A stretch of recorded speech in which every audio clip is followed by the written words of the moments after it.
My best friend keeps on calling my mom a beach. This time last year, my best friend Amy and I became super close, but the closer I got with her, the more my grades started to drop in school, and my mom told me that I needed to stop hanging around with her or else I was going to fail all my classes. At first, I was super mad with my mother, but now I have come to terms with it. I told Amy what my mother said and that we would have to be school besties. At that time, Amy and I agreed my mother was a bitch. Just before the Christmas break, I started getting annoyed that Amy kept calling my mom a bitch but thought it would all sort itself out over Christmas. When we returned to school, Amy was still calling my mom a bitch, and I told her politely the first few times to stop, but she wouldn't, so we had a small argument that was solved within the day.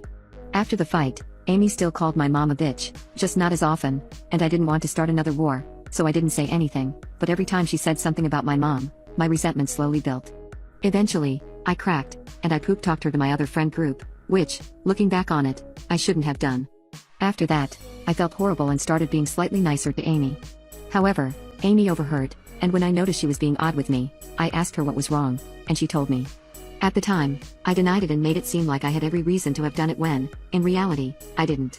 Me and I haven't spoken since that day, but last week, I sent her a text apologizing and saying I missed her. She left the reader open and has ignored me even more since. I had recently found out she poop-talked me as well after she found out that I poop-talked her back in March before I asked what was wrong. This was after multiple friendly encounters where she pretended I wasn't there or hadn't said anything. I forgive her for it and know I would have done the same if I was in her position. At this point, I can't see if I'm ignoring that I effed up so bad she can't forgive me or if she's being a bitch for not accepting my apology and all my attempts to reach out.